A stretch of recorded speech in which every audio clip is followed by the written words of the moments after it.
minutes a day. There's websites like House Logic and all these sites that are offering really, really valuable content for you to provide your customers. Go to House Logic. It has, how to clean your home, how to do home improvement tips, all that stuff that you can take. They want you to promote that information out there. That's for you guys to use. That's actually put up on Realtor.com. Another thing that I'll do is I'll just Google Rhode Island real estate. Go to the news section. There'll be all kinds of news articles about what's going on. Or Rhode Island events, or or Warwick events, or whatever town you work in. And you can do that in less than 15 minutes a day. Really, what I tell people is schedule it into your calendar. 8 to 8:15, social media updating, and get out. And if you can do it with some of the tools that those guys mentioned, that's great. If your strategy is to blog, you probably will have to spend more than 15 minutes. What I would suggest would be doing it for an hour one day instead of breaking it up into 15 minutes.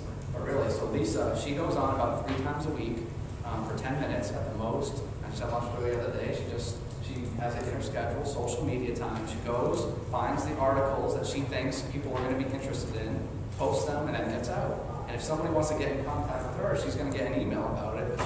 Her page is set up for her to get an email contact, and she can follow up with them. Okay, so this is a question I get a lot too. And I know a lot of agents in here probably already have a page set up, but a lot of agents who don't ask me, so I can just set this up on my own, right? Well, you can. The one thing that I've noticed, especially as Facebook has made a lot of the changes over the past few months, is that if you're like most agents, the more you try to figure out how to set something up on your own, the more confusing and frustrating it gets. I mean, that's what happens to me. I mean, it's confusing and frustrating to me, and this is my job. So for most agents, what they do is they set up a page and they put a picture here, and then they don't customize any of the tabs or any of the resources that their clients would really want to have access to. So Sandra, I created her page, but obviously she's got a welcome, search for homes, testimonials, real estate data, there's forms, there's click to request a market analysis, all that stuff, obviously blows that page out of the water. And I have trouble doing this half the time, just the coding. But for the most part, Sandra's is way more valuable to the consumer than Suzanne is. I don't know Suzanne, I just found that. Because she's offering things that people actually want to use. So, as you can see, there's a little bit of a theme here. From us being a coaching business first and foremost, we actually try to tell people to spend less time on social media than they might otherwise think. So I actually wrote this ebook. I was at a presentation this morning, and somebody asked, what's the name of your book? I wanted to buy it. It's not in Barnes & Noble or anything. But you can get it on our website. But as an ebook that I wrote, because this was about 7-8 months ago, agents were hearing, I was getting questions all the time. What should I be doing on Facebook, Twitter, LinkedIn, blogging, all these sites. And I'm like, first of all, you barely know how to use a computer.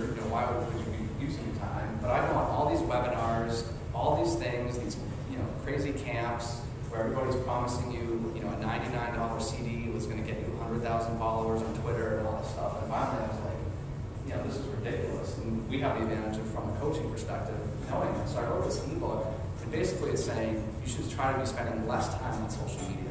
If you could set your page up correctly and then spend 10 minutes a day, 15 minutes every other day, that's going to have much more benefit for you than posting 24/7 hours a day on Twitter, on all the sites. And I do agree with Rich that the 2 platforms that are most effective for realtors are blogging and Facebook. One, because blogging really helps your Google search engine ranking like they talked about. And Facebook, of course, for all the reasons we talked about today. Mostly managing and having control over your online reputation, into the ability to lead capture, and to do some of the things like get more listings by promoting what you're doing on social media, by promoting your vendors, that type of stuff. So really, if you are interested in the ebook, it's called Why Do You Get Out of Social Media Now? And really, the point is that for most realtors, they shouldn't be spending a lot of time on it. And I know I said that a lot of times, but that really is true. When you go to a lot of these events where they're showing you every fancy little thing that you can possibly do, for most realtors, you really shouldn't be doing that. You should be blogging if you like to write, you are concerned about your Google search engine ranking, and you should be using Facebook 10 minutes a day, or 10 minutes every other day. This piggybacks on that. It does take a lot of time and skill to properly set up the accounts like the ones I've showed you. I can't tell you how frustrating it's been over the last couple months to figure out the new Facebook coding system and all that type of stuff. And most agents don't even know that a lot of those things exist and never mind how to set them up.